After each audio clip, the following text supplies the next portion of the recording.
René Coty pressent Pierre Pfimlin pour prendre la tête du 24e gouvernement de la 4e République. Pfimlin passe pour être favorable à un compromis avec le FLN. La réponse du général Salan, commandant en chef en Algérie, claque comme une gifle au visage du régime. L'armée française, d'une façon unanime, sentirait comme un outrage l'abandon de ce patrimoine national. On ne saurait préjuger sa réaction de désespoir. Nous sommes le 9 mai 58, encore quelques jours, et la 4e République sera à terre.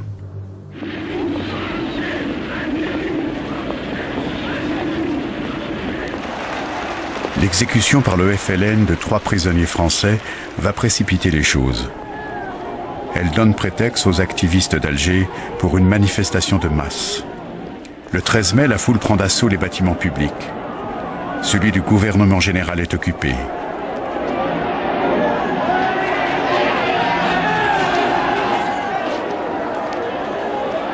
Paris remet à Salan les pleins pouvoirs pour ramener le calme. Grotesque, il les avait déjà pris. Massu, à la tête d'un comité de salut public, annonce qu'il en appelle au général de Gaulle. La foule répond en chantant la Marseillaise et en criant « Vive de Gaulle ». À Paris, partisans et adversaires de l'Algérie française s'affrontent dans la rue. On est au bord de la guerre civile.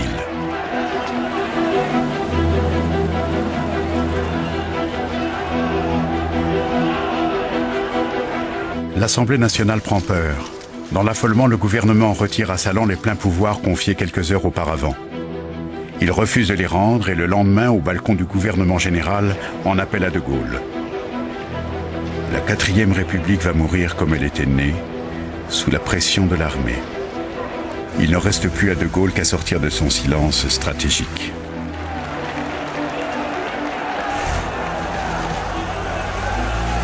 Ce qui se passe en ce moment en Algérie par rapport à la métropole et dans la métropole par rapport à l'Algérie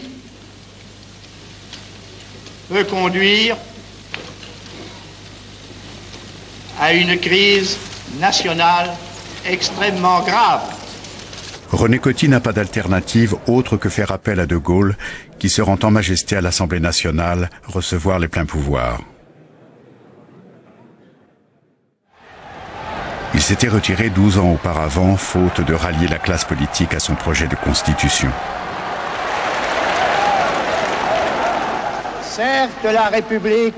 On songe à ce qu'il avait répondu à Malraux, qui lui demandait quand avait-il pensé revenir au pouvoir. Toujours. De tout mon cœur, au nom de la France, je vous demande de répondre oui. Vive la République! Vive la France!